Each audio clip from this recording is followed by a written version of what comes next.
छत्तीसगढ़ में लगातार हसदेव अरण्य के जंगलों को बचाने के लिए आंदोलन हो रहे हैं। अंबिकापुर में कोयला खदान के लिए हसदेव अरण्य के पेड़ों की कटाई भी शुरू हो गई है। आदिवासी परिवार हाथों में लाठी डंडे लिए बड़ी संख्या में सरकार के इस फैसले का विरोध कर रहे हैं। इसके बावजूद यहां पर हसदेव अरण्य को कारपोरेट के हवाले करने पर किसी भी प्रकार की रोक नहीं लग पा रही है। एपीआई के राष्ट्रीय अध्यक्ष धीमान विजयमानकर ने इसी से जुड़े कुछ सवालों का जवाब दिया है। आइए समझते हैं आखिरकार उन्होंने इस पूरे मामले पर क्या कुछ कहा है।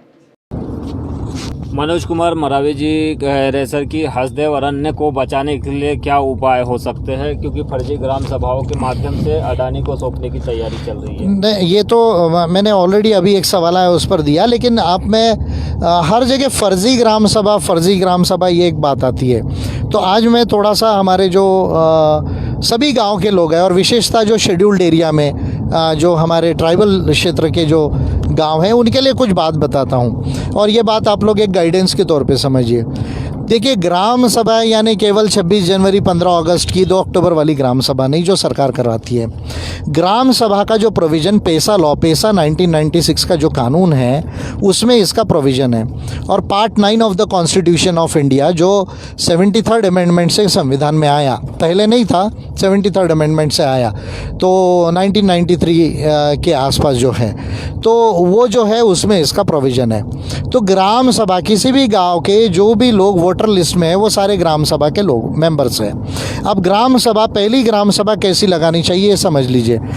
एक पहले जो है वो नोटिस दिया जाए 21 दिन का, 1 महीने का, कि भाई ये तारीख को ये जगह ये समय पर ग्राम सभा जो है वो बनाई जाएगी, का आयोजन किया जाएगा, और उसका विषय रहेगा ग्राम सभा अपना अध्यक्ष चुनेगी, पहली ग्राम सभा। और वो समय, वो जो नोटिस है वो नोटिस आप कलेक्टर को दे, आपके एसडीएम को दे, आपके एसपी को दे, एडिशनल एसपी को दे, फॉरेस्ट वालों को दे, और भी जो आपका ग्राम सचिव है उसको दे। और वो ग्राम सभा हो, पहली ग्राम सभा केवल अध्यक्ष को चुनने के लिए हो। फिर अध्यक्ष चुन जाए, उसके बाद उसके साथ में एक सेक्रेटरी चुन लीजिए, एक ट्रेजरर चुन लीजिए, ताकि अगर बैंक अकाउंट खोलना पड़े तो फिर उनके साइन से, 3 लोगों के साइन से हो सकती है। उसका एक सील बना लिया जाए। उसकी एक ग्राम सभा होती है, उसका एक अटेंडेंस रजिस्टर खोला जाए, एक मिनट्स रजिस्टर खोला जाए जहाँ पर प्रस्ताव लिखे जाए तमाम जो है वो।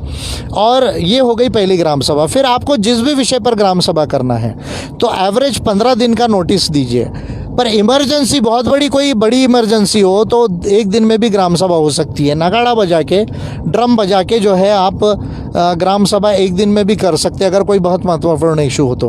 पर बेहतर है कि 15 दिन, 21 दिन का, 1 महीने का नोटिस देके ग्राम सभा करे। जो भी विषय है उस विषय के ऊपर, और पर्टिकुलरली पेसा कानून में जो विषय है, वन अधिकार अधिनियम, फॉरेस्ट राइट्स एक्ट 2006 में जो विषय है, लैंड रेवेन्यू कोड छत्तीसगढ़ में या जो भी मध्य प्रदेश हो, कोई भी और राज्य है जहाँ 11 राज्यों में पेसा लॉ लागू है वहाँ के विषय हैं, या पंचायती राज अधिनियम के जो विषय हैं, ये तमाम विषयों के ऊपर में ग्राम सभा की जा सकती है।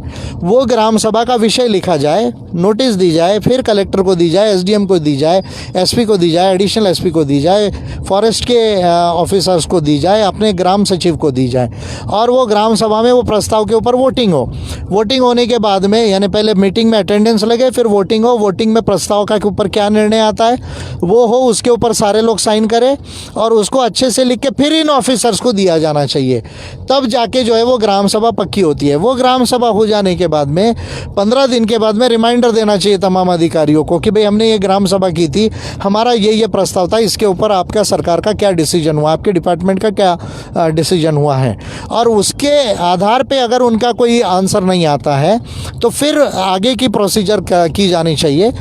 मान लीजिए आप गवर्नर को दे सकते हैं, आप फिर उसके बाद में ट्राइबल कमीशन को दे सकते हैं, सीएम को तो दिया ही जा सकता है। उसके बाद भी रिजोल्यूशन नहीं हो रहा है तो कौन कौन से कोर्ट में वो उस विषय का केस फाइल की जा सकती है वो ध्यान में लेकर, जैसे मान लीजिए लैंड रेवेन्यू कोर्ट हो तो लैंड रेवेन्यू का लैंड का कोर्ट होता है, उसमें फाइल की जा सकती है। और अल्टीमेटली हर विषय में आखिरी में हाई कोर्ट में केस फाइल की जा सकती है। तो पहली बात तो सारे गाँव के लोगों को ग्राम सभा विधिवत रूप में करने का सीखना चाहिए, क्योंकि हर बार मैं सुनता हूँ तो यही सुनने को मिलता है कि फर्जी ग्राम सभा हो गई। तो इसका मतलब हमको ग्राम सभा करने की जो डिटेल्स है वो हमको मालूम नहीं, इसलिए ऐसा होता है।